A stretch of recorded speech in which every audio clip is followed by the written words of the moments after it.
Il y a toujours un effet de renouveau, d'espoir. La nature s'éveille, enfin bref, tout ça nous met en joie, enfin en tout cas la plupart d'entre nous, même si pour l'instant sur la Bretagne, le printemps n'a pas encore pointé le bout de son nez. Mais bon, c'est normal.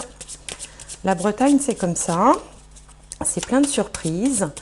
Alors, je voulais vous remercier pour tous vos messages adorables. Je sens que certains ont senti que j'avais un petit coup de mou là, en ce début d'année, et donc m'ont envoyé plein d'encouragements, plein de mots gentils. Écoutez, merci pour tout ça. Hein. Merci pour tout ça.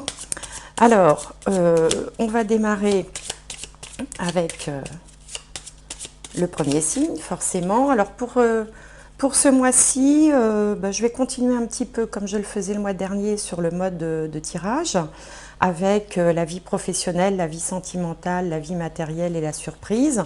Mais j'ai mis des nouveaux jeux, notamment l'oracle bleu, celui-ci que je trouve, je sais pas, qui m'inspire bien, l'oracle bleu que je connaissais absolument pas. J'ai d'ailleurs même pas lu la notice, je ne sais même pas comment il se pratique. Moi de toute façon les jeux je les pratique toujours un peu à ma façon.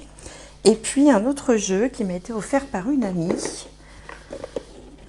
qui s'appelle, merci Nadia d'ailleurs, hein, je peux la citer, l'oracle de la flamme d'Ankara, comprendre et libérer ses blocages émotionnels et amoureux. Voilà, un très bel oracle aussi.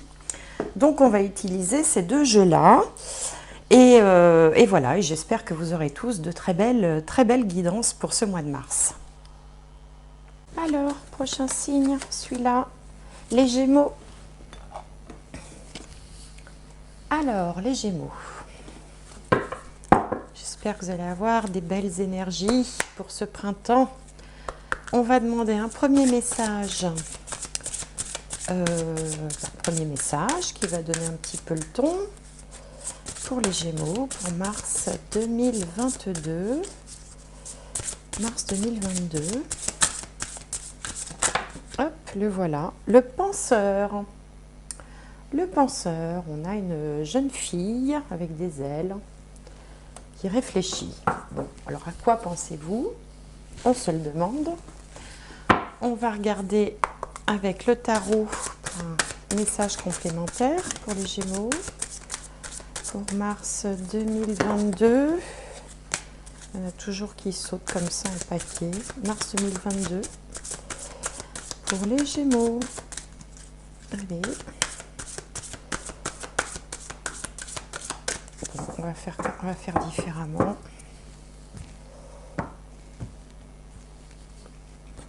La reine d'air, indépendante, expérimentée, réaliste, pleine d'esprit. Une prise de décision objective. C'est peut-être pour ça que vous pensez. Se débarrasser de ce qui ne vous sert plus. Percevoir le côté humoristique d'une situation. Alors, percevoir le côté humoristique d'une situation, j'ai remarqué, ça veut dire qu'il ne faut pas dramatiser. Voilà, pour ne pas tourner les choses au drame. Il faut affronter les choses comme elles se présentent, mais sans en faire une montagne. Alors, je vais placer ces cartes sur le côté et je vais installer mes petits paquets comme le mois dernier, hein, le professionnel, la vie sociale, la vie affective, hein, sentimentale, familiale, amicale, la vie matérielle et financière et la surprise. Comme ça, un petit peu long. Je prépare et je vous retrouve quand tous les petits paquets sont faits. Alors voilà, on va commencer par l'aspect professionnel, social. On a l'influence, Mercure en balance qui porte le chiffre 7. Je vous montre la carte de plus près. Voilà, donc Mercure, ça multiplie les contacts. Hein. Là où il y a Mercure, il y a tout le temps beaucoup de monde, beaucoup de trafic, beaucoup de va-et-vient, d'aller-venue. C'est une planète qui est très mobile, tant sur le plan physique qu'intellectuel. Et donc, si on la met dans le signe de la balance, qui est le signe des autres, du relationnel, des gens qui aiment avoir beaucoup de personnes autour d'elles, beaucoup de fréquentation, évidemment, ça nous donne l'influence. Donc, est-ce que vous avez une influence en ce moment sur votre entourage? Est-ce que vous essayez de multiplier les contacts, de vous faire du réseau, comme on dit? d'avoir divers interlocuteurs, c'est possible. Alors, on va regarder ici. Ici, on a le 2 d'épée. Le 2 d'épée nous parle de devoir trancher, de devoir prendre une décision. C'est pas tout à fait une question de choix, c'est plutôt une question d'être entre de devoir trancher. Hein. Le choix, il n'est pas réellement là. Vous devez vous orienter vers quelque chose. Souvent, ça évoque l'expression, en fait, d'avoir le sentiment d'être pris entre le marteau et l'enclume aussi. Hein. Alors, ça peut vouloir dire que parmi toutes vos relations, vous avez du mal, alors soit à vous positionner, il peut y avoir des affrontements, par exemple, enfin des affrontements, des points de dissension entre les uns et les autres, et vous avez du mal comme ça à vous positionner. Or, le 2 d'épée vous demande de prendre position, justement. Alors, qu'est-ce qu'on a à côté? On a la perturbation. Bah oui, forcément, ce n'est pas une situation facile quand on doit se prononcer, quand on doit donner son point de vue. Et puis, on a l'automne. Alors, est-ce que c'est quelque chose qui a commencé à l'automne dernier ou qui durera jusqu'à l'automne prochain? Bon, l'automne, c'est juste une indication de temps, en fait, hein, dans l'espace-temps. Bon, il semblerait que vous soyez... Il y a un certain malaise. Hein, comme si vous étiez, par exemple, quelqu'un auprès de qui on va chercher un conseil, une confirmation... sauf qu'en donnant votre avis, vous mettez quelqu'un d'autre en porte-à-faux.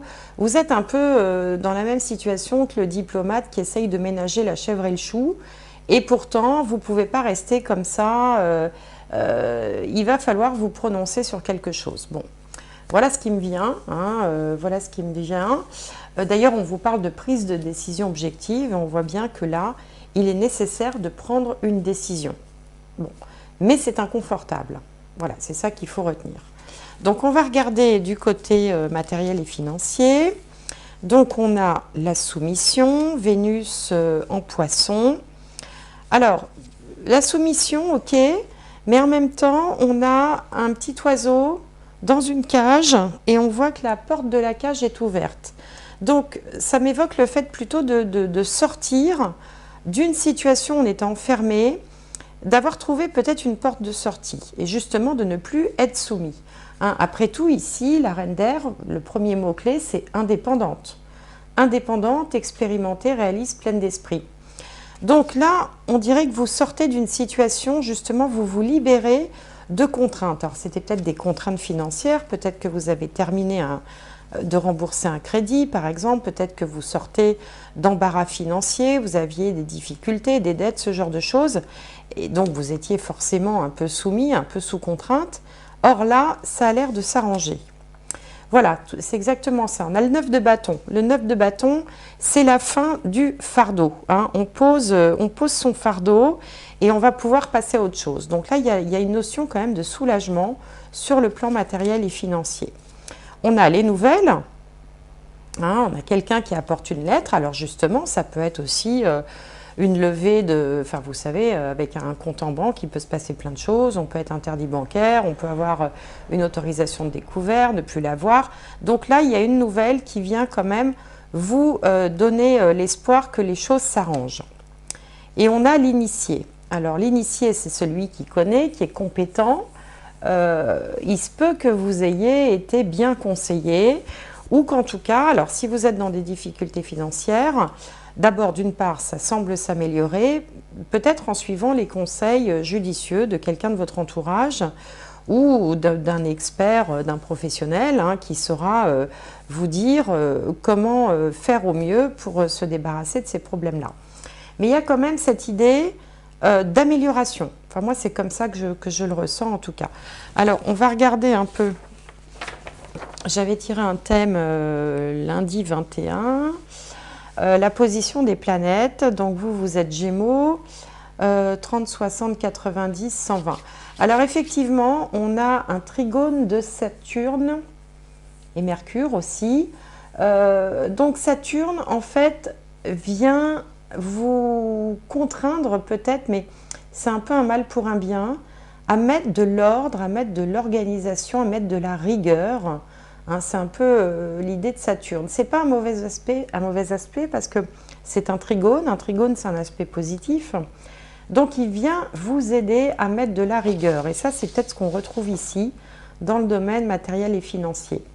En revanche, on a Jupiter qui, lui, est le grand bénéfique, qui forme un 30, 60, 90, il forme un carré, donc c'est un aspect de tension avec votre signe. Ça veut dire que peut-être depuis quelque temps, ça pouvait être un petit peu difficile, notamment sur le plan matériel et financier, puisque Jupiter est le significateur général de l'argent, entre autres. Hein. En plus, il est à côté de Neptune, qui a quand même le chic pour embrouiller, pour voilà, semer le trouble un petit peu. Mais Jupiter, enfin plus le temps va avancer, plus Jupiter va s'écarter de cet aspect-là. Et au mois de mai, il sera donc en bélier. Et en étant en bélier, il formera un aspect positif à votre signe. Donc il y a encore, allez, un mois à peu près, un mois ou deux à patienter. Mais plus Jupiter va se rapprocher du bélier, et plus vous allez quand même ressentir les aspects bénéfiques de Jupiter. Là, en étant en carré, ils sont un petit peu bloqués. C'est-à-dire que l'abondance est bloquée, et ce qui a le devant de la scène, c'est Saturne qui, lui, vous demande de mettre de la rigueur dans le domaine, notamment, là, si j'en crois le tirage, notamment des finances. Alors, on va regarder maintenant la vie sentimentale, affective, familiale, amicale, partout où la sphère émotionnelle est présente. Alors, on a une carte qui s'appelle la liaison, Vénus en Lion. Alors bon, bah, la liaison, ça peut être une rencontre, ça peut être effectivement une liaison, hein, ça peut arriver. Ça peut être aussi de nouvelles amitiés, puisqu'on n'est pas que dans le domaine sentimental. Il peut être question de nouvelles relations, tout simplement, hein, sans parler de sentiments, et, des nouvelles relations, un nouveau cercle d'amis. Vénus, c'est celle, elle plaît, elle séduit, elle est agréable. Et puis le lion, il aime bien se montrer un petit peu. Donc Vénus en lion, c'est comme si on avait le vent, comme si on était, on a une vie sociale peut-être plus intense, ou en tout cas on a plus de relations, plus de contacts, bon, dans tous les domaines. Hein. Alors, qu'est-ce qu'on a à côté? On a le roi de coupe. Alors, le roi de coupe, lui, c'est un homme qui est bienveillant, c'est un homme, le roi de coupe, c'est le plus sensible de tous les rois. C'est quelqu'un qui est sage, qui est bienveillant, qui est à l'écoute. C'est aussi quelqu'un qui est capable de maîtriser ses émotions, justement. Il ne se laisse pas déborder, il ne se laisse pas envahir. Il a la maîtrise de ses émotions, il a une certaine sagesse. Il est capable de réagir avec un certain recul, mais sans froideur, hein, toujours dans la bienveillance, mais avec quand même une certaine maturité, une certaine sagesse. Alors, qu'est-ce qu'on a d'autre? La séparation. Tiens, la séparation, la liaison, le roi de coupe, la séparation, la progression. Donc là, moi, ce que ça m'évoque, c'est pas... Enfin, alors, ça pourrait, pour certains d'entre vous, oui, vous avez pu vivre une séparation douloureuse. Hein. Alors, évidemment, encore une fois, je le répéterai à chaque vidéo, ça ne concerne pas tout le monde, ça ne concerne pas tous les Gémeaux. Si ça vous parle, ben, c'est qu'il y a un message pour vous. Si ça ne vous parle pas, c'est que le message n'est pas pour vous ce mois-ci. Et à ce moment-là, peut-être aller voir, comme toujours, les vidéos sur votre signe lunaire, signe ascendant ou signe solaire, si le Gémeaux n'est pas votre signe solaire. Donc là, ça m'évoque peut-être une séparation qui a eu lieu il y a quelque temps, qui a été douloureuse pour vous. Mais ce que viennent dire le roi de coupe et la progression, c'est que vous êtes en train de vous remettre de tout ça. C'est-à-dire que vous arrivez à prendre du recul, vous arrivez à voir les choses avec plus de sagesse, en étant moins sous l'émotion, sous le coup de l'émotion, comme s'il y avait une forme finalement de guérison. Et en même temps, vous vous ouvrez à d'autres. C'est-à-dire que vous n'êtes plus focalisé sur cette séparation, vous êtes dans un esprit d'ouverture, de rencontre. Il y a un peu plus de gaieté et plus de joie de vivre. Donc là, on a l'attraction, vous attirez l'amour romantique en vivant pleinement l'instant présent. Là, le message est clair, c'est voilà, vivez, amusez-vous, soyez vous-même pour pouvoir attirer un amour romantique. Et là, bah voilà, on a 2 fois l'attraction, puisqu'ici, on a la lettre de la loi de l'attraction. Donc là, on a l'attraction, et là, la lettre de la loi de l'attraction.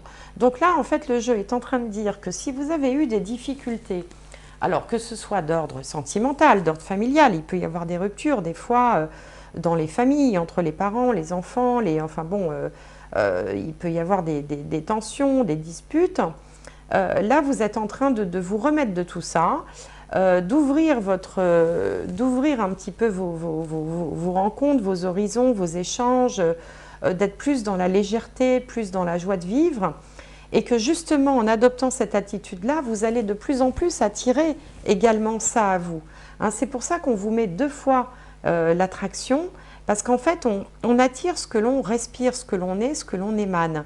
Et donc, si vous émanez, si vous arrivez à rayonner de l'intérieur, à être joyeux, joyeuse, à être dans l'ouverture, dans le partage, dans la joie, dans les plaisirs, eh bien vous allez de plus en plus vous attirer en retour ces mêmes adjectifs en fait, mais pour vous.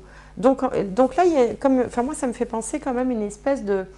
on remonte la pente et on est beaucoup plus soi-même, on est beaucoup plus en harmonie. Les douleurs passées sont en train de s'estomper. On va regarder maintenant la surprise pour le mois de mars.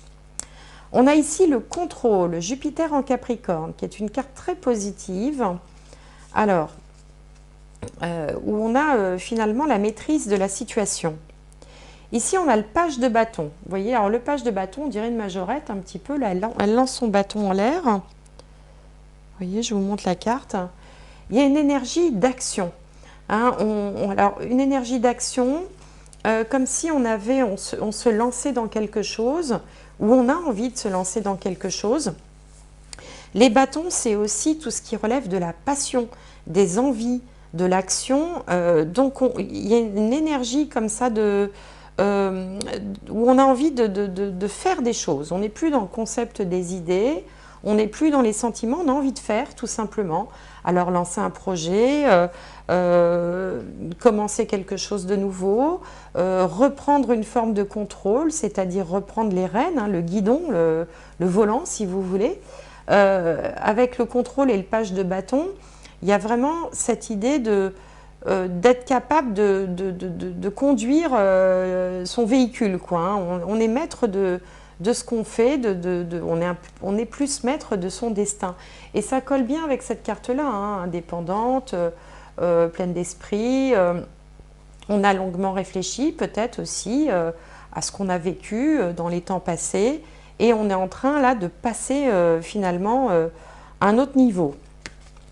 Alors on a ici les intrigues. Bon, alors les intrigues, c'est une forme de manipulation, hein, les intrigues. Et l'âme sœur. Bon, alors l'âme sœur, je ne vois pas bien ce qu'elle vient faire là, pour tout vous dire. Le contrôle, l'âme sœur. Alors, ça peut faire référence à une rencontre, puisqu'on avait ici la liaison, hein, une nouvelle relation, par exemple, mais pour laquelle vous voudriez avoir la maîtrise de la situation. Peut-être que vous avez été blessé par le passé, et peut-être que justement, vous vous dites que voilà, le schéma ne se reproduira plus, c'est vous qui menez la barque, hein, c'est vous qui menez un petit peu, enfin en tout cas vous n'avez pas envie de vous laisser mener, ça c'est clair, et du coup vous mettrez tout en place justement pour garder la direction, on va dire, de la relation, la direction des opérations s'il s'agit d'un projet. Quand bien même il s'agirait de votre âme sœur, quand bien même vous auriez une attraction, vous auriez le sentiment de rencontrer quelqu'un qui serait un peu votre double, malgré tout, vous voulez garder le contrôle des choses et il y a encore une certaine méfiance hein, avec la carte des intrigues. Il y a une certaine méfiance quand même, prudence, je dirais, qui est encore présente en vous. Bon, mais ça peut se comprendre hein, si vous avez vécu des temps difficiles. De toute façon, au niveau de l'astrologie, dites-vous bien que ça va aller en s'améliorant et relativement vite maintenant, puisque Jupiter va bientôt faire un bel aspect à votre signe du Gémeaux. Alors, on va regarder. Hop, le message a sauté. Alors, qu'est-ce qu'on a? Les mains ouvertes. C'est joli ça. Grâce à l'énergie du lâcher-prise, vous entrez en résonance avec ce qui se prépare pour vous dans l'invisible. Je vous montre la carte. On a un ballon rouge là qui s'envole. Et on vous dit grâce à l'énergie du lâcher-prise. Alors vous voyez, le lâcher-prise, ça vient un peu en contradiction avec ce que je viens juste de dire, avec le contrôle et l'envie de garder vraiment le lead, la direction des opérations. Donc, je pense que c'est une mesure de protection. En fait, vous cherchez à vous protéger. Mais en fait, l'univers vous dit en même temps, grâce à l'énergie du lâcher-prise, le lâcher-prise, c'est faire confiance. Hein. Vous entrez en résonance avec ce qui se prépare pour vous dans l'invisible. Bon, à méditer. Et puis, un dernier petit message du petit oracle victorien pour les Gémeaux. L'univers. Mystérieux et sibyllin divin, il suffit d'une fervente prière pour effleurer ses mystères et s'émouvoir de ses lois. Du cœur sollicite son soutien pour sentir le divin veiller sur toi. Bon, alors là, on vous parlait de l'invisible, hein. Ici on vous parle du divin, c'est un peu de l'univers, c'est un petit peu l'énergie. Donc je vous relis le message, mystérieux et sibyllin divin, il suffit d'une fervente prière pour effleurer ses mystères et s'émouvoir de ses lois. Du cœur sollicite son soutien pour sentir le divin veiller sur toi. C'est aussi la loi de l'attraction. Hein. Quand on vous dit du cœur sollicite son soutien, alors pourquoi du cœur? Parce que si ça vient de la tête, c'est une envie, c'est l'ego qui parle et c'est pas la bonne méthode. Si ça vient du cœur, c'est la foi. Hein, on y croit absolument. Et du coup, on sollicite son soutien et on va sentir le divin, l'univers. On va faire fonctionner en fait la loi de l'attraction. Voilà. Eh bien écoutez, j'espère, amis Gémeaux, que cette guidance vous aura apporté quelques clés d'interprétation sur ce qui se passe dans votre vie ou ce qui peut se passer. En tout cas, bon voilà. Je vous souhaite un excellent mois de mars. Profitez bien des énergies du renouveau, du printemps. Je vous souhaite tout plein de bonnes choses. N'hésitez pas à vous abonner si ce n'est pas déjà fait. Parce que j'ai que 75% des gens qui me suivent régulièrement ne sont pas abonnés. Donc si vous voulez me faire un petit plaisir, vous cliquez sur ce petit bouton-là. Sinon, vous ferez bien comme vous voudrez. Je vous souhaite tout plein de bonnes choses. Merci de m'avoir suivi et à très bientôt.